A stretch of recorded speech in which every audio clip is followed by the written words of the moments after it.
हमारे साथ इन स्टूडियोज़ में प्रोफेसर डॉक्टर अजीम जहांगीर मौजूद हैं जो कि डर्माटोलॉजिस्ट हैं।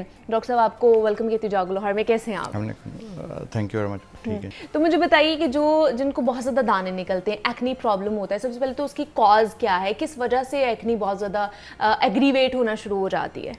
देखें, सबसे बड़ी बात तो ये है कि एक जो हमारे यहाँ मिथ है, हाँ कि शायद कोई मैंने गर्म चीज़ खाई थी या कोई मसालों वाली चीज़ खाई थी मैंने, हाँ। ये बिल्कुल मिथ है। इसमें कोई हकीकत नहीं है। ये एक बीमारी है, किसी भी और बीमारी की तरह दाने भी एक बीमारी है। और जो आपके अल्लाह ने पूरे जिस्म पे आपकी ऑटोमेटिक मॉइस्चराइजेशन करने के लिए, उसको थोड़ी सी तरावत देने के लिए छोटे छोटे ग्लैंड्स बनाए जिनका नाम है सेबेशियस ग्लैंड्स। ओके। उसमें से जो ऑयल निकलता है उसका नाम होता है सीबम। अब उसमें जब गड़बड़ हो जाती है सीबम में या सेबेशियस ग्लैंड में, तो दाने निकलना शुरू हो जाते हैं। सही। अब ये एक बीमारी है तो इसका इलाज भी मौजूद है। इलाज में सबसे बड़ा जो है ना वो है मिथ को ख़त्म करना कि मैं फ़लाँ चीज़ खाई तो ये निकल आया। हमारी बड़ी माशाल्लाह हमारे लाहौर में लाहौरियों की खुराक जो है वो उनका बड़ा सबसे बड़ी, और वो चूँकि we revolve around the food, so we are very food centric society.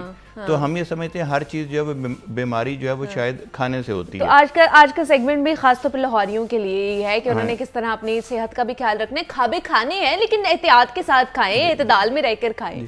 लेकिन वो खाने से आपके दानों का कम से कम ताल्लुक नहीं है। अच्छा, मतलब बिल्कुल कोई ताल्लुक खाने से, डाइट से हमारा कोई ताल्लुक नहीं है हमारे दानों और से। जो मैक्सिमम जिन लोगों में होता है लेस देन 10% लोगों में होता है, बाकी 90% लोगों में से कोई ताल्लुक नहीं। और इसका जो इलाज है वो इतना आसान है कि जब मैं लोगों को देखता हूँ कि लोगों के निशान पड़ गए और गड़े पड़ गए हैं, अच्छा, उसका इलाज मुश्किल भी है और महंगा भी है।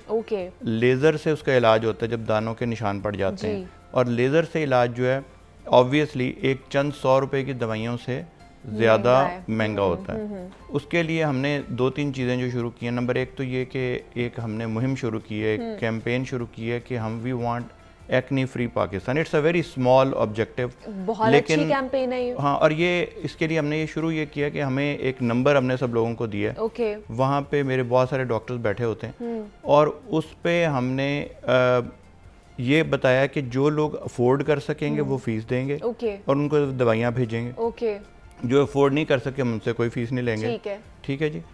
इसी तरह हमने कुछ वेबसाइट बनाई है ताकि जो लोग बजाय कोई फजूल चीज़ें पढ़ने के कम से कम अपनी जल्द के बारे में पढ़ लें।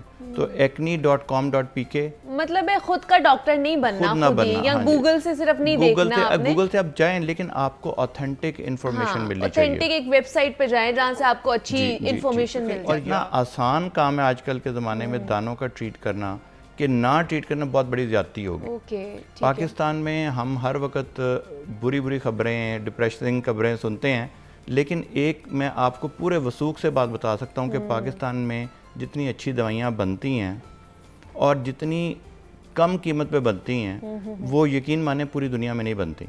शायद इंडिया का हम जिक्र करते हैं लेकिन इंडिया में बहुत सारी सहूलतें ज़्यादा मौजूद हैं।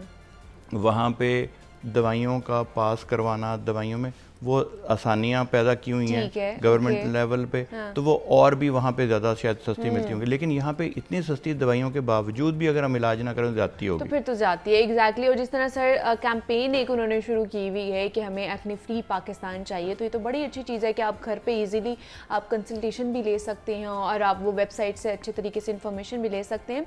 लेकिन सर क्योंकि जिस तरह मैं बात की थी, हमारी सोसाइटी ने अपनी ही एक स्टैंडर्ड्स जो है ना वो सेट किए हैं कि लड़की खूबसूरत होनी चाहिए, कोई दाग नहीं उसके मुंह पर होना चाहिए, कोई पिंपल नहीं होना चाहिए। और बहुत से ऐसे मैंने देखे हैं कि अगर लड़कियों के मुंह पे पिंपल्स होते हैं तो उनके रिश्ते भी नहीं होते हैं। तो ये है हमारे यहाँ पर स्टैंडर्ड्स बन, अलमिया बन चुका है कि अगर पिंपल्स हैं तो उसके साथ एक्नी मार्क्स भी बन जाते हैं अगर उसको अच्छे तरीके से ट्रीट नहीं किया जाता है। तो अगर जो लोग डॉक्टर्स के पास नहीं जा सकते हैं, जो लड़कियां इस वक्त हमें देख रही हैं, वो आपके पास या किसी डर्माटोलॉजिस्ट के पास नहीं जा रहे, वो घर पर ऐसी क्या रेमेडीज अपना सकती हैं कि जिसकी वजह से एटलीस्ट उनके एक्नी मार्क्स ना हो? देखें, पहली सबसे इम्पॉर्टेंट बात पाकिस्तान जैसे मुल्क में ये कि खुद से दवाइयाँ ना लगाएं। ठीक है। क्योंकि दवाइयों में जितनी देर में आपने लगानी है, अगर आप, मैंने आपको जो नंबर इसीलिए बताया कि जो घर से नहीं निकल सकते, फ़ोन तो हर एक के पास है, फ़ोन करके बता दें। अच्छा, दूसरा ये कि जो रंग गोरा करने वाली क्रीमें प्लीज़ वो इस्तेमाल ना करें, खुद से ना इस्तेमाल करें। उन बहुत सारी क्रीम्स में स्टीरॉयड्स होते हैं और स्टीरॉयड से दाने ज़्यादा निकलते हैं। नंबर 2, कोई उपटन और ऐसी चीज़ें बगैर पूछे इस्तेमाल ना करें। अच्छा। वजह यह है कि काफ़ी दफ़ा वो चीज़ें या वो मेकअप जो आप लगाते तो अपनी खूबसूरती के लिए लेकिन वो पोर्स को ब्लॉक कर देता है और उस पोर्स का खुला होना काफ़ी दफ़ा ज़रूरी होता है। तीसरा ये है कि जो फेशियल्स करवाते हैं आप वो ज़रूर करवाएं, लेकिन किसी डॉक्टर की कंसल्टेशन के साथ। उसकी वजह ये कि बहुत सारे फेशियल जो हैं और काफ़ी दफ़ा बहुत सारी लेज़र्स भी हैं, आपने करवाई तो लेज़र कोई बालों के लिए लेकिन दाने निकलने लग जाते हैं। तो लेज़र्स भी जो आप कराएं वो डॉक्टर से करवाएं। आजकल एक जो बड़ा बुरा एक ट्रेंड शुरू हो गया है कि जो एस्थेटिशियन जो कि डॉक्टर्स नहीं हैं वो भी लेज़र्स करने लग गई। बहुत सारे नॉन प्रोफेशनल जो डॉक्टर सिरे से नहीं है, एस्थेटिशियन भी नहीं है, सिर्फ उसको बिजनेस बना के लेज़र करने लगे। काफ़ी दफ़ा ये पता नहीं उनको होता कि कौन सी लेज़र किस जिल्द पे काम करेगी और किस जिल्द को ख़राब करेगी। सिर्फ उन्होंने मशीन रख ली और वो कर लिया। तो अगर कंसल्टेशन कर लें, सिर्फ मशवरा करने में तो कोई हर्ज नहीं है।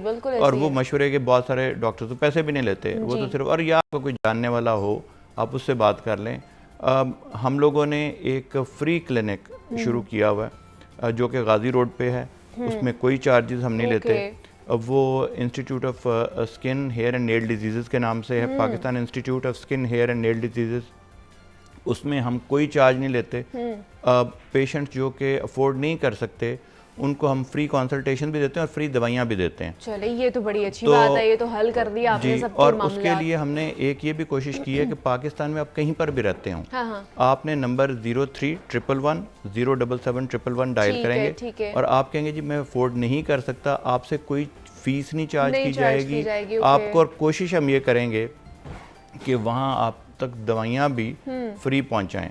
इससे मेरी सिर्फ एक रिक्वेस्ट ही होती है कि जो लोग अफोर्ड कर सकते हैं वो इसको मिसयूज ना करें, ताकि हम ज़्यादा से ज़्यादा फिर जो डिजर्विंग लोग होते हैं ना उन तक वो आपकी चीज़ पहुंच नहीं पाती है, वो फिर वैसे के वैसे ही रह जाते हैं। अच्छा, दूसरा डॉक्टर साहब, आजकल एक तो साबुन का, सोप यूज़ का और फेस वॉश का बहुत ज़्यादा कंपैरिजन भी चल रहा है और मुकाबला भी चल रहा है। तो क्या साबुन यूज़ करना चाहिए? क्या उसकी वजह से भी एक्ने हो जाती है, नहीं हो जाती? क्योंकि अब हम लोगों ने साबुन नहीं यूज़ करते हैं, हम लोग ज़्यादातर फेस वॉशेज़ ही यूज़ करते हैं। तो क्या दोनों में से कौन सी अच्छी चीज़ है? देखें, फेस वॉश चूँकि आपके फेस को मद्देनज़र रख के बनाया जाता है, ठीक है, उसमें वो केमिकल्स इस्तेमाल नहीं किए जाते जो बहुत ज़्यादा हार्श हों। ओके। नंबर 2, फेस वॉश आप अपने थोड़ी क्वांटिटी लगती है और उसका केमिकल्स का कांटेक्ट टाइम भी कम होता है। हाँ जी। और तीसरा ये कि फेस वॉशेस को आपने देखा होगा कि हमारे जो टी जोन है वो ज़्यादा, वहाँ पे ज़्यादा ऑयलीनेस होती है, पूरी बॉडी पे चाहे ड्राइनेस ही हो, राइट। तो कुछ फेस वॉशेस को आप टेलर कर सकते हैं, यानी आपकी फेस की रिक्वायरमेंट और बॉडी की रिक्वायरमेंट धोने के हिसाब से डिफरेंट है। तो फेस वॉश का सबसे ज़्यादा अच्छी बात यह है कि आप उसमें वो चीज़ें भी डालते, फॉर एग्जाम्पल अगर आपकी बॉडी नॉर्मल कलर की अक्सर लोगों की होती है, फेस थोड़ा डार्कर होता है, तो उसके लिए आप लाइटनिंग फेस वॉशेज हम इस्तेमाल कर सकते हैं। फेस वॉश में वो दवाइयाँ डाली जा सकती हैं जिसका थोड़ा कांटेक्ट टाइम थोड़ा सा है, तो आपने लगाया और धो दिया, तो लेकिन इतनी देर में जो उसका फ़ायदा होना होता है वो हो जाता है। इसी तरह बहुत सारे शैम्पूज जो हैं उसके अंदर जब हम एंटी डैंड्रफ दवाइयाँ डाल देते हैं, अब उसने लगा नहीं रहना, सिर्फ लगना है और उसका धुल जाना है, लेकिन वो चंद लम्हे का जो कांटेक्ट टाइम है उसी से आपके बहुत सारे फ़ायदे हो जाते हैं।